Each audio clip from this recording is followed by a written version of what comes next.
আসসালামু আলাইকুম এভরিওয়ান্স। আজকে একটা নিয়ে চলে আসলাম মাখার ভিডিও। তো আমি, বোন, মুশফিরা স্যার ৪ জন মিলে বসেছিলাম। তখনই মাথায় আসলো যে কিছু একটা মাখা করা যাক। আর শীতের বিকাল মানে মাখা ছাড়া তো চলেই না। দেন একটা টমেটো মানে কয়েকটা টমেটো, পেঁপে নিয়ে আসা হয়েছে। টমেটোগুলো বাজার থেকে কিনে নিয়ে আসা হয়েছিল। আর পেঁপেগুলো তো ছোটমাদের গাছ থেকেই পেড়ে নেওয়া হয়েছে।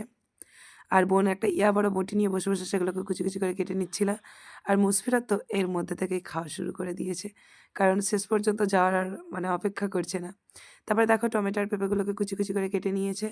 এখানে তো হচ্ছে টক জল মানে তেঁতুল দিয়ে জলটা করেছে। তার মধ্যে আবার জলজিরা দিচ্ছে। কারণ অনেকটা বেশি টক হবে। ওরা তো মানে প্রচণ্ড টক খায়। আর বোনই সম্ভবত এইসব মাখাগুলো করে। তারপর ওই মাখার মধ্যে গন্ধরাজ লেবুর পাতা মানে কুচি, কুচি করে কেটে দিয়ে দিচ্ছে। লেবুও দেবে আবার পাতাও দিচ্ছে। আমি তো বুঝতে পারলাম না। বোন বলছিল নাকি টেস্টি হবে। ধনিয়া পাতা কুচি, কুচি করে দিয়ে নিচ্ছে। এরপরে যা, যা দরকার আর কি চাট করতে গেলে যা, যা লাগে সবই দিচ্ছে। এবারে ওর মধ্যে মানে নুন, ঝাল, ধনিয়া গুঁড়ো যা দরকার সব কিছুই দেবে। এখানে দেখো মানে টক আমড়া দিয়ে দিচ্ছে, গাছেরই আমড়া এটা, ছোটমাদের গাছেরই আমড়া। হ্যাঁ, সব কিছুই ছোটমাদের গাছের। তার মধ্যে আবার ঝাল আচার দিয়ে দিচ্ছে। এরকম করে অনেক টেস্টি মাখা করে বোন। আন্টিরা আসলে প্লাস ওইও করে থাকে, সবাই মিলে একসঙ্গে করা হয়, একসঙ্গে খাওয়া হয়। আমি খুব একটা বেশি না খেলেও মোটামুটি খাই আর কি। আর বোন তো এইসব খাওয়ার দিক থেকে একদম ওস্তাদ। আর সারা, ও তো বলার মতোই কিছু নাই, এত ঝাল খাই সারা আর মুসফিরাত।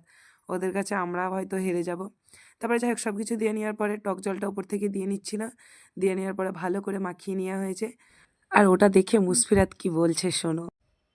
দেখে মনে হচ্ছে মাখাটা খেতে কিন্তু দারুণ হবে। তোমাদের যদি ভিডিওটাকে ভালো লাগে অবশ্যই লাইক ও চ্যানেলটিকে সাবস্ক্রাইব করে টাটা।